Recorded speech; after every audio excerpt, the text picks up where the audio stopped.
네, 역사상 최악의 산불로 기록될 강원도 곳곳의 산불, 대응은 잘 이루어지고 있는지, 해당 지역 주민들이 참고할 대피 요령은 무엇인지 전문가들과 함께 자세히 짚어보도록 하겠습니다. 네, 스튜디오에 이용재 경민대 소방안전관리과 교수 그리고 이송규 안전전문기술사 두 분 나오셨습니다. 어서 오십시오. 네. 네, 안녕하십니까. 네, 일단 큰 불길은 거의 잡힌 것 같고요. 네. 잔불 정리를 하는 작업이 진행 중이라고 하는데 지금 조금 걱정되는 게 남아있는 잔불이 다시 옮겨 붙으면서 발화될 가능성은 네, 걱정 안 지금 해도 될까요? 큰 불은 어느 정도 이제 거의 다 잡혔다고 보는데요. 특히 산불에서 유의해야 될 부분이 그 잔불입니다. 이 나무 뿌리 같은 게 이제 불이 붙어 있거나 또는 이 낙엽층이 굉장히 두껍습니다. 뭐 두터운 데는 뭐 한 50cm 이상 되는 경우도 있고요. 그런데 그 속에서 불이 완전히 꺼지지 않고 아주 스물스물 서서히 탈 수도 있다라는 얘기죠. 네. 그런 것이 또 언제 바람이 불거나 이런 요인에 의해서 다시 표면으로 나와서 재발화할 수 있는 그럴 가능성은 다분히 있을 수 있습니다. 그래서 현재 아마도 그런 부분에 대해서 초점을 맞춰서 대응 활동이 오늘이든 또 내일 주간에든 진행되리라고 그렇게 판단하고 있습니다. 그런 네. 작업들은 뭐 헬기로 위에서 물을 그냥 뿌리는 게 아니라 찾아다니면서 직접 다 해야 그렇죠. 될 것 그런 같은데요. 거는 대부분이 어떤 헬기라든지 이런 걸로서는 접근이 어렵고요. 거의 소방 인력이나 우리 그 전문 인력에 의해서 수동으로 손으로 해야 되는 그런 어려운 작업이 되겠습니다. 네, 오늘 촬영된 화면을 보니까 군 장병들이 이렇게 삽을 가지고 다니면서 땅을 이렇게 흙을 그게 바로 그런 행동이 되겠습니다. 그게 이제 땅 속의 열이 한 얼마나 유지가 되나요? 지금 이 불씨 자체가 산에서는 아까 말씀했듯이 낙엽이 쌓여 있고요. 또 있기 때문에 온도가 굉장히 높습니다. 네. 그래서 불씨가 또 하나 중요한 건 산에서는 일반 지역보다도 산소 농도가 굉장히 높아요. 왜냐하면 산에 나무가 있고 네. 식물이 있기 때문에 네. 산소가 평상시보다 일반 지역보다 높기 때문에 네. 불씨가 조금만 있더라도 더- 확산해서 그 대폭 커지는 네. 이런 요인이 될 수 있기 때문에 굉장히 중요하죠. 네. 네. 어제 이제 처음에 7시 17분쯤에 고성에서 이제 불이 처음에 시작됐고요. 정부가 그래도 상당히 기민하게 움직였다는 느낌을 저희는 계속 리포트를 보면서 오늘 받기는 했는데요. 전문가들께서 보시기에는 어제 오늘 정부, 중앙정부와 지자체의 대응 어떻다고 보십니까? 뭐 제가 감히 그 평가하기는 좀 그렇지만 어떤 화재의 규모라든지요, 그 화재가 일어난 그 아주 악조건이요, 바람이 많고 뭐 등등 이러한 것을 전체적으로 좀 놓고 봤을 때 그래도 인명배도 정말 상대적으로 좀 적었다는 느낌과 그래도 저 정도 대응을 했으면 그래도 좀 양호하게 우수하게 좀 대응하지 않았겠느냐라는 조심스러운 좀 판단을 하게 됩니다. 네. 더 큰 피해로 이어지지 네. 않았다. 저도 마찬가지입니다. 아마 우리가 정말 큰 사고들이 많았지 않습니까? 일부 학습 효과도 있었고요. 또 우리가 또 많이 대비도 했었고, 아까 말씀하셨지만 이 화재 이 규모에 비해서 인명 피해가 지금 한 명으로 나오고 있지 않습니까? 네. 그래서 그 부분에서는 굉장히 어떤 좋았다는 결론이고요. 특히 또 정부에서도 굉장히 적극적인 대응, 새벽에서부터 어떤 헬기로 진화하는 과정이 있어서 굉장히 좋은 결과가 아니었냐라는 그런 생각을 해봅니다. 그런데 이번 산불이 왜 이렇게 피해가 규모가 왜 이렇게 커졌고 왜 이렇게 뭐 도심으로까지 번지는 상황이 왜 발생했는지 이게 좀 궁금하거든요. 과거와 뭐가 달랐길래 이렇게 이번에는 이렇게 큰 불로 번졌는지. 네. 지금 시간이 지날수록 산에서 화재가 발생하면 더 커지게 돼 있습니다. 왜냐하면 매년마다 낙엽이 쌓이고 있기 때문이죠. 네. 그래서 굉장히 큰 화재가 되고요. 또한 어제 같은 경우에는 풍속, 이 속도가 네. 예년에 비해서 굉장히 높았습니다. 특히 이제 여러 가지 그 강풍의 속도가 여러 요인들이 있습니다만은 기후에 여러 가지 문제가 있기 때문에 네. 더 악좋은 조건으로 상황들이 계속 발생되기 때문에 과거보다도 더 큰 피해가 발생했다고 보고요. 앞으로는 지금보다도 더 큰 피해가 발생할 수 있다라고 그렇게 예측도 해오고 있습니다. 네. 좀 첨언하자면 그렇습니다. 이번 화재 시기에 강원도에서만 산불이 난 것은 절대 아니거든요. 네. 보통 지금과 같이 봄철에는 하루에 수십 건의 크고 작은 산불이 일어나고 있습니다. 근데 지금 강원도 동해안을 따라서 이렇게 큰 화재가 있었던 것은 어떤 지형적인 요인, 기후적인 요인이 굉장히 크게 영향을 받았다라고 말씀드릴 수 있습니다. 왜냐하면 태백산맥을 중심으로 해서 동해바다 쪽으로 고성, 속초, 양양 이런 식으로 쭉 내려가면서 거기서만 산불이 있었던 것도 아니고 이쪽에서도 있었습니다. 근데 이 서쪽으로 있었던 그런 화재들은 규모가 대부분 작게 낮고 그것으로 마무리가 됐지만 네. 이 동해안 근처의 그 산림 지역에서는 그 강풍이 태백산맥을 넘으면서 그것이 아주 강한 그 바람을 가져왔죠. 그래서 그것이 동해안 쪽으로 아주 빠른 속도로 화재를 몰고 가는 네. 그런 역할을 했고, 또 수목 자체도 이쪽이 풍부했고요. 또 수목 수종도 소나무라고 하는 그런 위험성이 있는 네. 그런 수종이었고, 그런 것들이 복합적으로 이루어져서 이 동해안을 중심으로 해서 이런 대형 화재로 번지지 않았겠느냐라는 그런 판단을 하고 있습니다. 불꽃이 불이 아예 시작이 안 됐으면 가장 좋았겠지만 네. 시간이 조금 더 일렀더라면 초기에 화재를 진압하는데 조금 더 도움이 됐을까요? 특히 이 산불 같은 경우도 그렇겠지만요. 특히나 산불은 이게 주간에는 헬기를 동원해서 끄는 것이 현실적으로 가장 좀 효율적입니다. 근데 화재가 나고 나서 이게 야간으로 돌입이 되면서요. 그 수십 대 헬기가 대기는 하고 있었지만 사용을 야간에는 할 수 없었습니다. 예. 특히 그 헬기라고 하는 그 기종이 그 상승 기류라든지 바람에 아주 취약한 겁니다. 네. 더군다나 야간에는 그런 취약함에 더해서 시야도 확보도 안 되고 또 여러 대가 동시에 작업을 하다 보면 충돌의 위험성도 있고 예. 이래서 그 야간에는 그런 것들이 좀 진화 작업이 멈춰지고 그래서 확대되는 그런 결과를 어쩔 수 없이 가져왔던 측면이 다분히 있습니다. 네, 네. 저는 좀 궁금했던 게 어쨌든 매년 건조특보도 그렇고 강풍특보도 나오고 하는데 그러니까 해마다 그게 반복되는 상황인데 올해만 왜 유독 이렇게 큰 규모로 불이 커졌나 이게 좀 궁금하거든요. 그렇습니다. 지금 기후 변화가 급격하게 변하거든요. 네. 지금 양간 지풍이라고 지금 원인을 이야기하고 있지 않습니까? 근본적인 원인이 기온이 역전 현상입니다. 네. 지금 기온 역전 현상에 의해서 미세먼지도 많이 발생하는 거거든요. 평상시에 지구 표면의 온도가 따뜻하는데 기온 역전 현상에 의해서 반대 현상이 있어버리니까 네. 밑에 있는 공기가 대류 현상으로 상공으로 올라가지 않아요. 그러다 보니 대기압에 의해서 바람이 일어났던 게 이 과속으로 인해서 네. 더 확산되는 그런 상황이 발생되고 있거든요. 네. 저게 근데 이번에 새로 나온 현상입니까? 아니면 원래 기존도 있었던 현상인지? 원래 저런 현상이 있었습니다. 네. 평상시 때는 고기압과 저기압에 비해서 바람이 수풍적으로 지나가고 있습니다. 네. 그러나 저기에서 보는 것과 같이 지금 기온 역전 현상이 일어나고 있기 때문에 산 지역에 바로 지표면 이 온도가 굉장히 낮아요. 네. 그러다 보니까는 굉장히 무거운 공기가 대기하고 있는데 바람에 의해서 밀어버리니까 굉장히 거기서 낙하가 돼서 과속이 붙어서 굉장히 터널 역할이 되고 있어 버립니다. 예. 그래서 저 상태에서 화재가 났기 때문에 굉장히 큰 대형 화재가 났다는 얘기죠. 그럼 사실 언제든 일어날 수 있었던 화재라고 그렇죠. 이해를 해도 될까요? 그렇죠. 기온 역전 현상은 기후가 안 좋을수록 갈수록 더 안 좋아지지 않습니까? 그래서 여러 가지 지금 대형 화재나 미세먼지의 원인들이 더 안 좋은 악영향으로 나타날 소지가 굉장히 높아지고 있다고 네. 봅니다. 그러니까 불씨를 애초에 예방하는 것이 가장 중요할 텐데 이게 또 사람 뜻대로 되는 게 아니니까 언제든 비슷한 화재가 발생할 수 있고 지금 주민들 입장에서는 비슷하게 또 바람이 불고 대형 화재가 발생했을 때 그때부터는 어떻게 행동해야 되느냐가 참 중요할 것 같습니다. 일단은 하나씩 차근차근 짚어보지요. 어디로 집에 있던 주민들은 일단 어디로 대피를 해야 됩니까? 일단 두 가지 경우로 나눠서 볼 수 있습니다. 그러니까 산에 옥 외에 노출돼 있는 경우가 있을 수 있겠고 건물이나 이 주거지역 내에 이렇게 돼 있을 수 있습니다. 그래서 건물 내에 있는 경우는 가장 최우선적으로 하셔야 될 것이 집 인근이든 건물 내에 있는 가스 차단해 주시고요. 네. 가연물을 최대한 좀 정리를 해 주시고요. 그다음에 어떤 불이든 사망자가 나오는 것은 열 때문이 아니라 대부분 연기 때문입니다. 그래서 네. 모든 문과 창문은 최대한 밀폐를 해주시고요.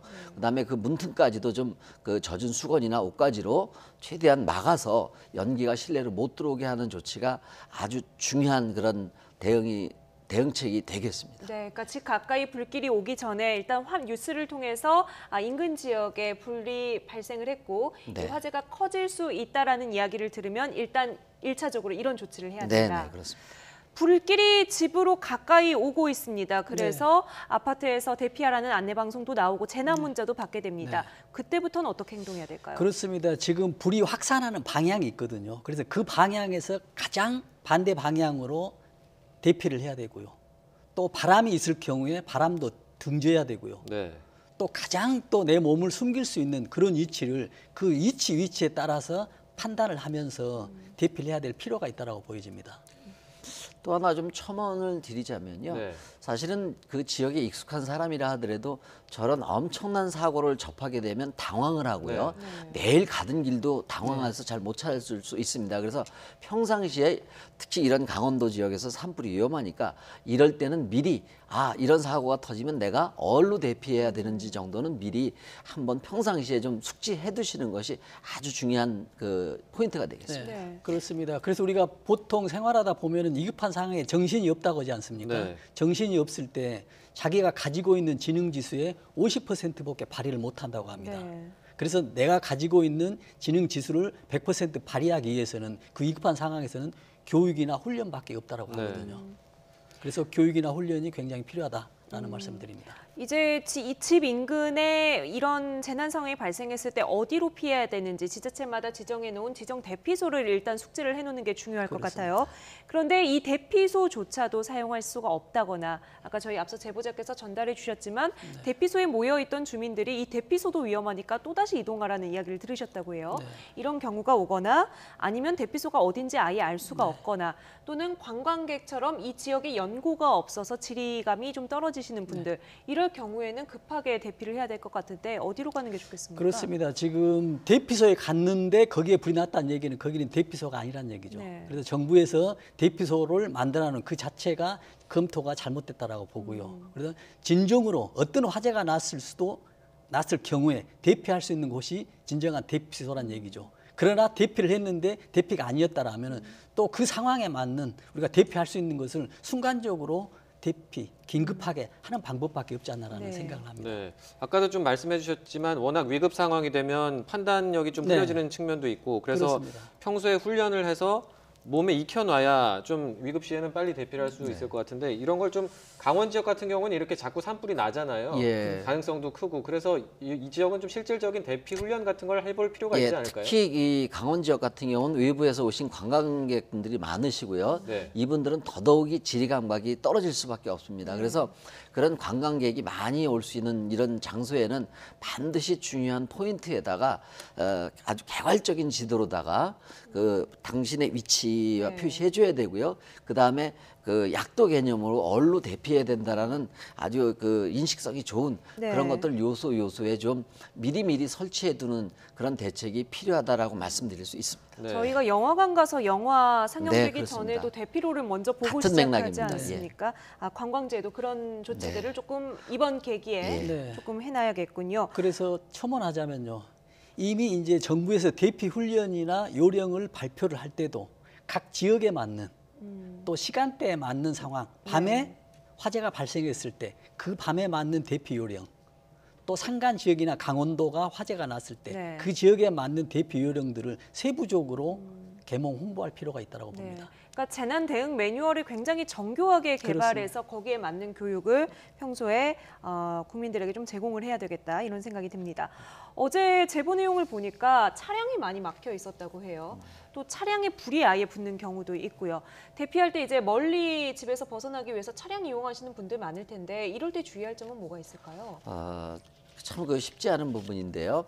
왜냐하면 이 도로를 통해서 이렇게 이제 피난을 하시게 되는데 그게 굉장히 그 여건이 굉장히 유동적일 수 있습니다. 지금 예. 뭐 화면으로도 보입니다만 차 밖으로도 당장 불길이 네, 보이거든요. 그 비산하는 그 불덩어리 같은 게 차량 밑으로 들어가거나 하면 버스든 승용차든 불날 가능성은 다분히 가지고 있습니다. 네. 그래서 일단 차량에 불이 붙지 않았다면 주변에 연기가 오염이 돼 있고요. 그럴 때는 오히려 차량 안에 있는 게 더 안전하실 수가 있고요.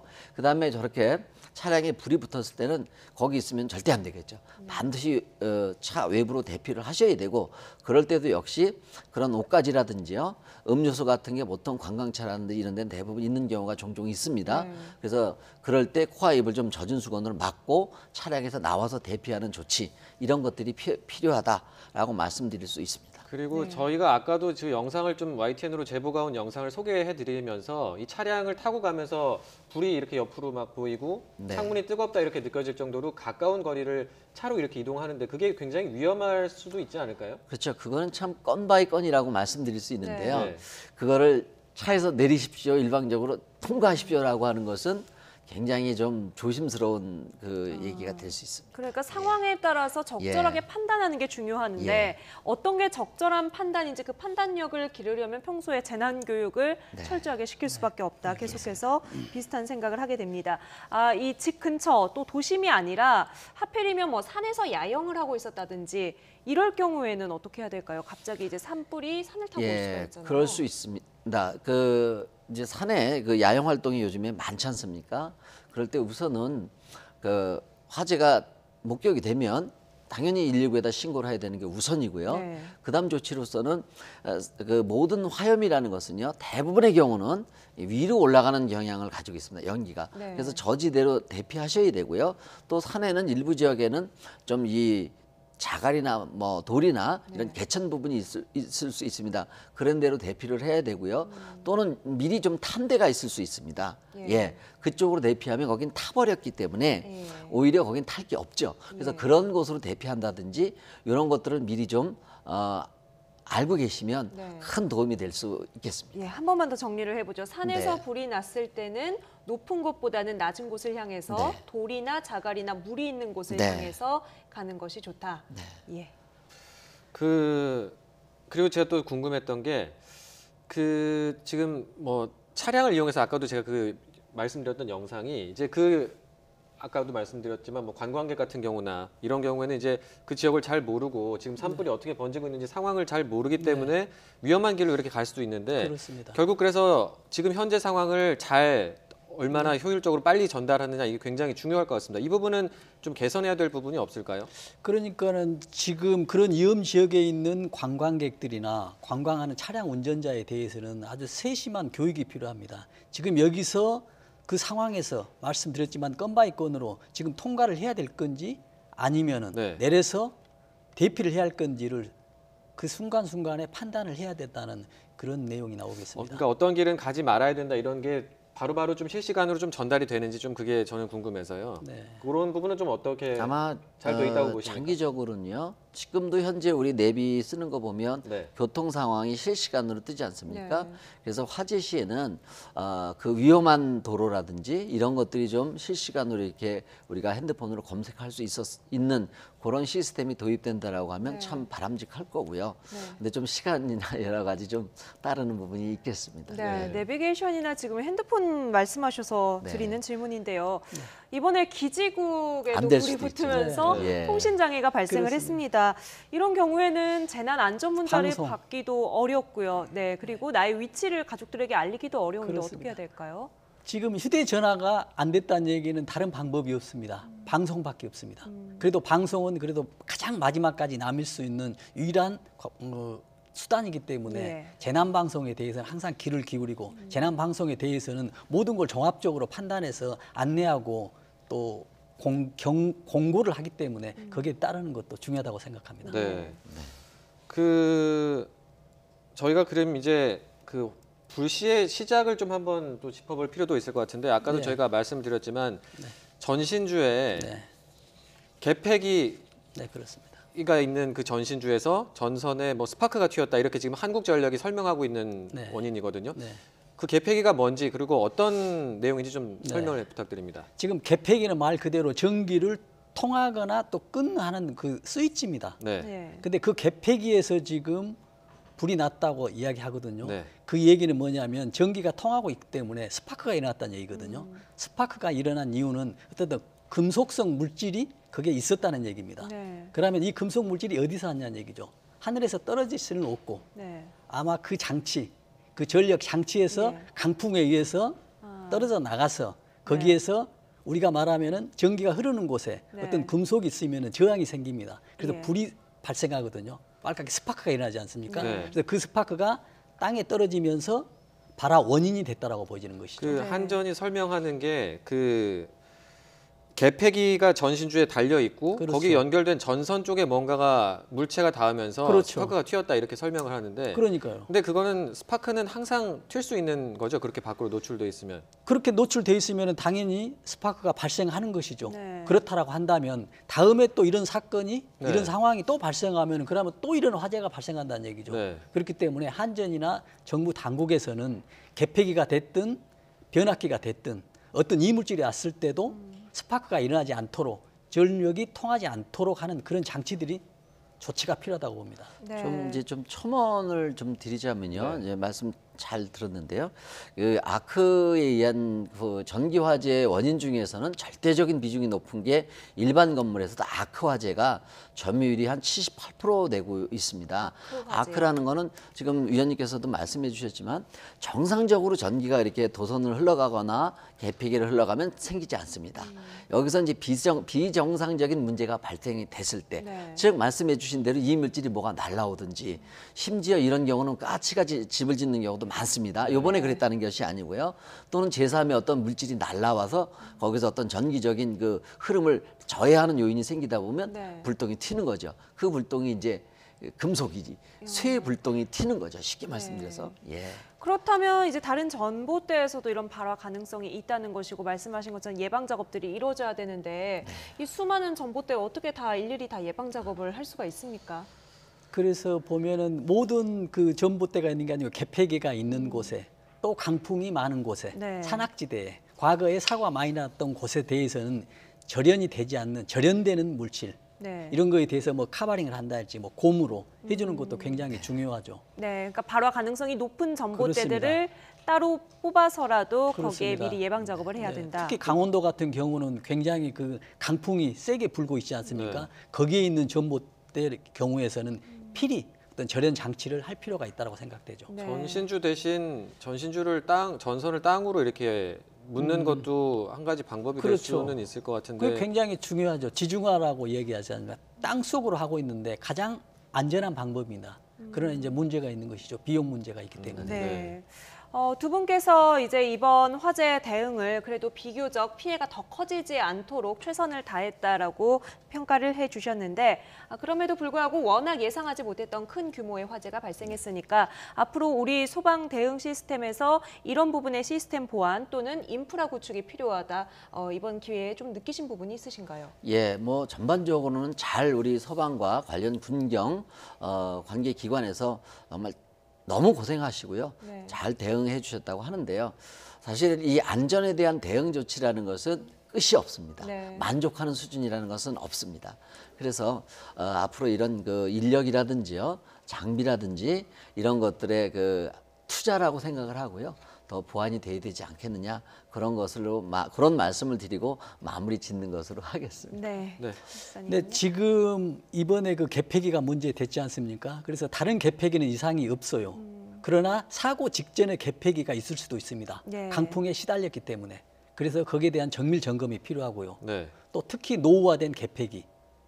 그리고 지금 산간 지방에서는 대부분 거의가 다 LPG를 사용하고 있습니다. 네네. LPG를 사용하고 있다는 얘기는 바로 옆에 LPG 통이 있거든요. 네. 이 LPG 통에서 사고가 나면 화재뿐만이 아니고 대형 폭발이 일어나서 대형 큰 참사가 나타날 수 있기 때문에 네. 이거에 대한 조치 그리고 앞으로 그 농촌의 어떤 펜션이나 이런 숙박업소에 대해서는 산과 나무의 이력 거리에 대해서도 얼마만큼 떨어져 지어야 되는지에 대해서도 정부에서 적극적인 검토가 할 필요가 있다고 생각합니다. 네.